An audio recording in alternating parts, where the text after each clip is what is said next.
Hey guys, in this video I'm going to talk about 4 common street photography mistakes I see a lot of beginners making, and I am certainly still guilty of making these mistakes, but they're very easy to fix, very quick to change, and when we do change these problems, we start taking better photos. So let's jump straight into it. Common mistake number 1 is depth of field for the sake of it. Just because you've bought a new 85mm lens that shoots wide open at f1.4 doesn't mean that every single one of your photos needs to be blurry and out of focus. I used to love those f1.4, f2, f1.8, those depth of field, those creamy, bokeh-licious images, but when I started to look at the very best street photographers and the photos they were taking, these gimmicky tech features just weren't part of their work. Sometimes when a photo is taken at 1.4, you lose context in the whole composition, you lose detail in the environment, and the atmosphere is lost because only one thing is in focus. To be more intentional with our storytelling and to produce better street images, in my opinion, is to bring together those special candid moments that are in front of you. And if we're getting technical, then f4 to f11 will do that for you. Don't get me wrong, this isn't a bash at f1.4 and f1.8 photography. There is a time and a place, of course. Camera gear and this sort of technology doesn't exist for no reason. And I still do occasionally enjoy those 1.4, 1.8 bokeh-licious photos. But something I like to remember is the photo you've taken actually a good photo because of the subject in frame, or is it just a photo at f1.4? When I stopped shooting at wide open apertures all of the time, I immediately noticed a shift in the type of photos I was taking. One of the benefits is that my compositions were getting so much stronger because I was focused on bringing a whole scene together instead of just focusing on one thing. Common mistake number 2 is not having enough confidence to get closer to your subjects. Magnum photographer Robert Capa once said, "If your photos are not good enough, you're not close enough." Now this quote doesn't necessarily mean physically getting closer to your subjects all the time, but you can interpret it as you wish.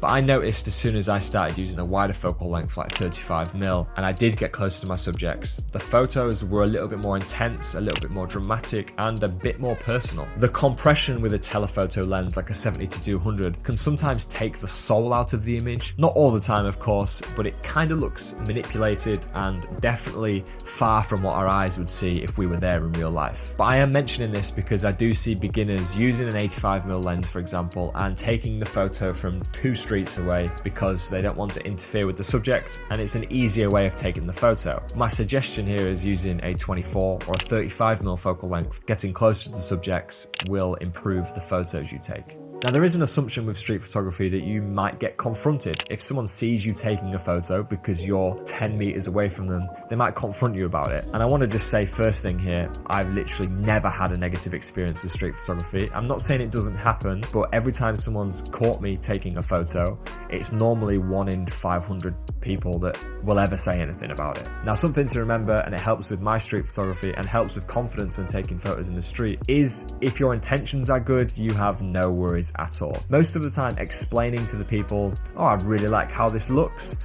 You guys just looked great with whatever you were doing. I really like what you're wearing. I like the light that's hitting this scene." If you simply explain why you're taking the photo, that's enough of a reason for everyone in the streets to just go, "Oh, okay, yeah, cool." And sometimes they're even more interested in what you're doing and want to ask you questions, and you have a great back and forth talking about street photography. So if you are worried about getting too close to your subjects will cause some confrontation, I'm here to say don't worry about it, because I've literally never had a negative experience. But that all comes down to your intentions. If your intentions are to create a nice image, then you should have a nice body language, you should be nice to the people around you and pay respects to everyone. So back to that original quote, if your photos aren't good enough, maybe you're not close enough.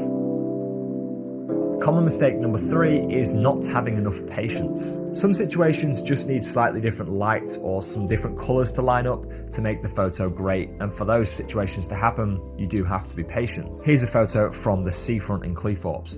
Yellow and red colours, both heads are missing, perfectly timed because I was patient. I really liked the colours to begin with. I obviously didn't know who or what would happen, but the yellow and blue colours were enough as a baseline for me to wait it out and see if anyone else would come along and add to the scene.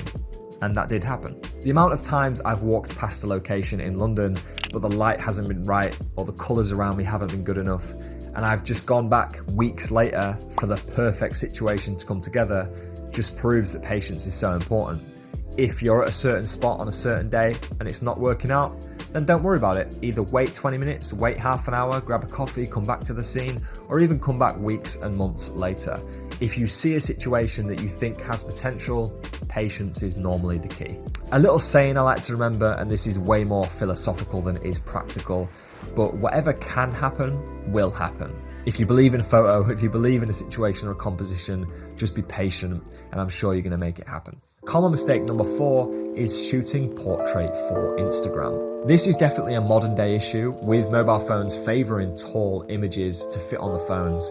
Try not let this influence your photography. When I started posting my photos on Instagram, I noticed that almost all of a sudden, all of my photos were portrait. And that was because I wanted them to post on Instagram and for them to be as big as possible and in theory, get more likes. I was missing photos and jeopardizing my work by doing this. If the composition didn't fit portrait, then I just didn't take the photo or I didn't care about the photo much. By doing this, I was limiting my creativity for the sake of a few likes online.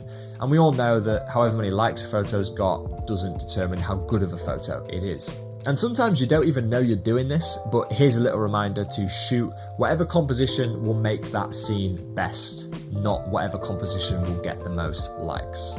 If you want to know how I edit my photos, I have a preset pack available on my website. A link will be in the description as well. Almost exclusively for the past 6 months, I've been editing my photos with the Authentic Streets preset pack. So there'll be a link for that if you're interested. I appreciate you watching this video. Hit subscribe, road to 100,000 subscribers, like, comment, and I'll see you guys next week for some more photography. Peace.